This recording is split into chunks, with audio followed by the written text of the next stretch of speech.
What's going on, guys? Welcome back to a new video. Today's video, we're going to be watching Fortnite Pandora's Box, the story so far, by placing a grenade. He put in the video, watch right before the event, which we are doing. The event is tomorrow at 2 p.m. Eastern. I will be streaming at 10 a.m. Eastern for the event, and here is his YouTube account, right here, his YouTube channel. Go subscribe to him. This video would not be possible without him, and yeah. Let's get right into the video. Hello there! When Chapter 5 Season 3 began, I decided to take a break from Fortnite. 2 months have now passed and I've returned, and there's a mysterious character patrolling the island, a hulking great nitro addict preparing to destroy our home, and a Marvel character messing around with infamous Iron Man tech. And all of this, for some reason, is linked to Pandora's Box.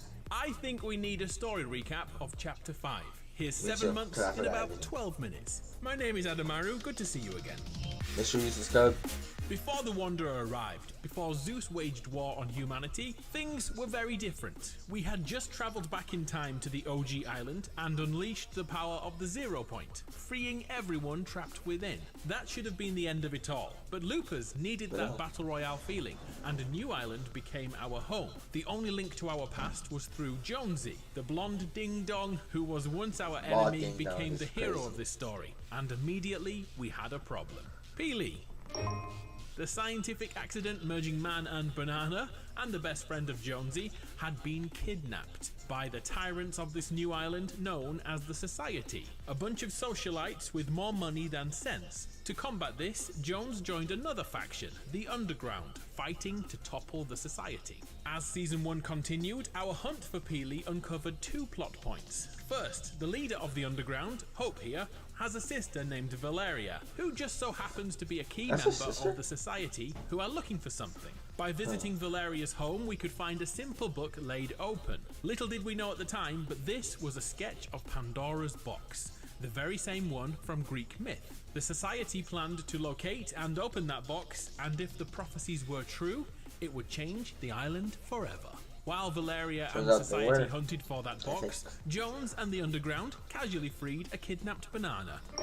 We didn't play through a mission, by the way, it was just a loading screen. And I'm still not over this, Epic Games. We definitely needed a mission, not just a loading screen. Anyway, we don't have time to get mad because Valeria did it. She found Pandora's box, and it was amazing. So that was her.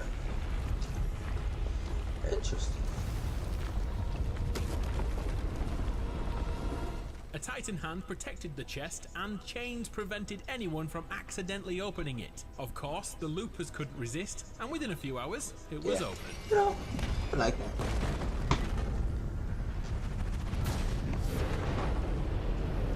With the seal broken and the souls of the damned escaping, Season 2 began. Myths and Mortals. Alright, Chapter 5 As quickly as the box was opened, it was slammed shut by the gods of the Greek pantheon. Everyone was here, from the Hound of Hell Cerberus to the goddess of sexy time Aphrodite, all led by the one and only Zeus. Both the underworld and Mount Olympus came to the island, including one of the biggest statues we'd ever seen before. Zeus was enraged. His hatred for mankind became the main focus of the season. We needed to convince other gods to support us, and to do that, we became their servants. More on that in a sec. I don't remember that because I didn't play this season. Midas returned. The man with the golden touch was once a pivotal member of the story. He was first seen over 5 years ago repurposing a doomsday machine made by I.O., a group that once controlled the 0 point, you know, before we blew that thing up. Midas used his machine to break the boundaries of the loop years before we finally managed it permanently. After the Doomsday Device event, Midas vanished. Some say he was eaten by a shark, but now we know for sure. Midas was a prisoner in the underworld. The Greek myth of King Midas is law in the Fortnite world. His escape was assisted by members of the Shadow Unit who never gave up on their leader. Oh, and Midas is now confirmed to be more powerful than we first thought. Not just a golden touch, he can enchant entire volcanoes into spewing out golden magma to aid his escape. He finally left the island by sailing away. He came to Spawn Island to say goodbye, and then he left. Let's hope it's not another 5 years before we see him again.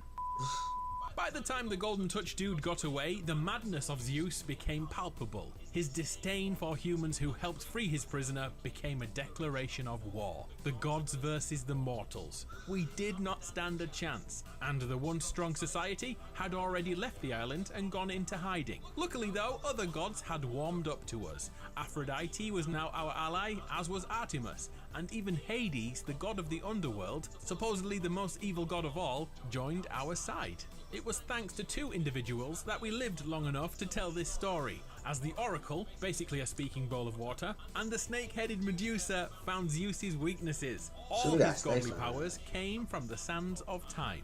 So we just simply broke the hourglass, and Zeus was no longer immortal. Canonically, Jones and Hope took out the All-Father, but we know it was us who did it really. The season ended with an ominous quote from the Oracle. Storm clouds gather. The Wanderer draws near. What?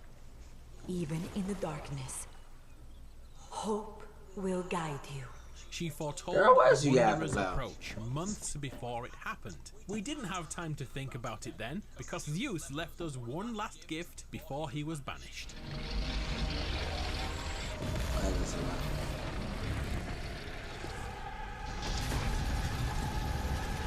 This one's pretty cool. I didn't get to watch it because I didn't even know what's gonna happen. I know it's cool actually. Pandora's box, the object that started this story, was still the focus of the season, and whatever Zeus unleashed with his last breath was approaching in a ball of dust. Clouds.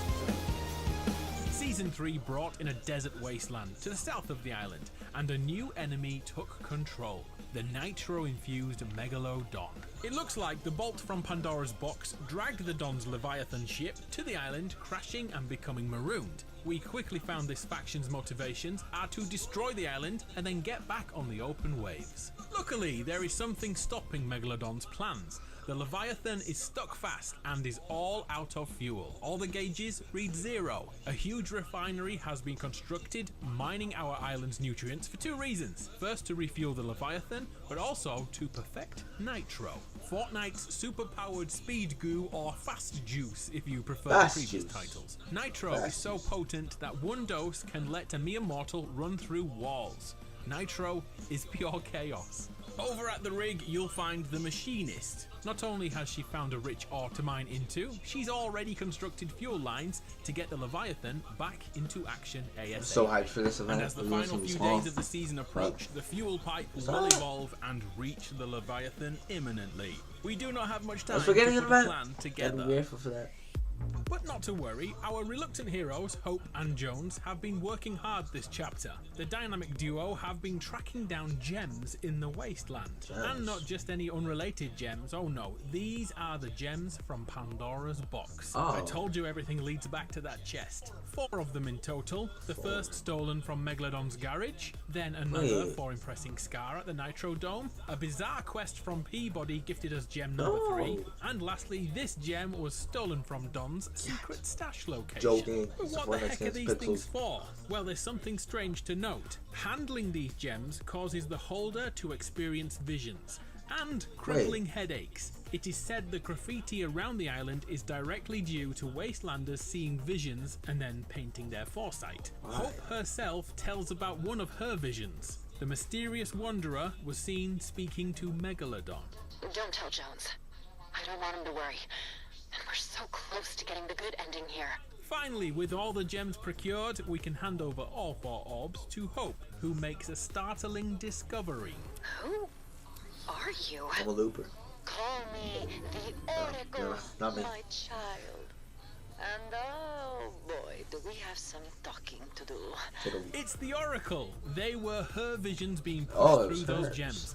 The bowl of water that helped us defeat Zeus and the Greek gods has returned to guide us into the final battle with Megalodon, and more importantly, shed light on the mysterious hooded figure who has the uncanny ability to fade out of sight when we approach. After activating the 4 gems, star constellations begin to cycle before our eyes, and each look to be a clue towards the future of Fortnite. Sword, Hope, Doom, and Ghost. Doom. Coincidentally, the Ghost constellation lines up perfectly with the Ghost logo from Chapter 2. So maybe a sooner return of Midas than we anticipated. And this one here, I'm told, represents Doom. That's either our demise or the Marvel character is returning to the island. We just have the small matter of defeating Megalodon first.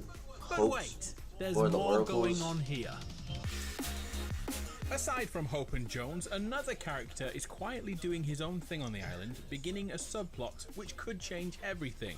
Magneto is here, the Marvel villain, or anti-hero I guess, depending on perspective, and unlike previous seasons where the crossover skin is just there to look good, his presence this season can't be overlooked. Magneto has regained his powers of manipulating metals with telekinesis and is secretly plotting something with our island. He has erected rift beacons around the map. We've seen these things twice before.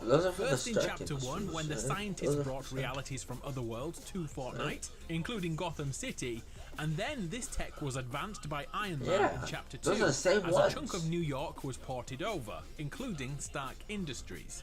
Now, 3 chapters later, they are back, and Magneto has sneakily activated them. All signs point towards Marvel's heroes and villains impacting the story imminently. And the Marvel influence doesn't stop there. When Chapter 5 began, a plane crashed in the snowy mountains, and each update, it slowly slid down the glacier as the ice melted and the snow became water. We didn't think much of it then, yet now the ice has melted further, a secret bunker was spotted, sealed tightly. We've since found out that this was another Marvel crossover, as Weapon X, the original Wolverine character, had escaped its facility and now hides among us on the island. The Marvel season is coming very soon. Fortnite Chapter 5 is building up nicely, from small beginnings between squabbling sisters to the discovery of Pandora's box, from fighting gods to foreseeing the future itself. The latest saga in the Fortnite anthology is about to get good. Now I will leave you with a question. Who is the Wanderer? A new character perhaps? Could it be Geno, the immortal leader of the Imagined Order? Or could it be Dr. Doom, coming back after being defeated in the Fortnite comic books? Time will tell, and hopefully next season will be marvelous. I'm Adam, you're awesome, it's been a pleasure, I'll see you next time.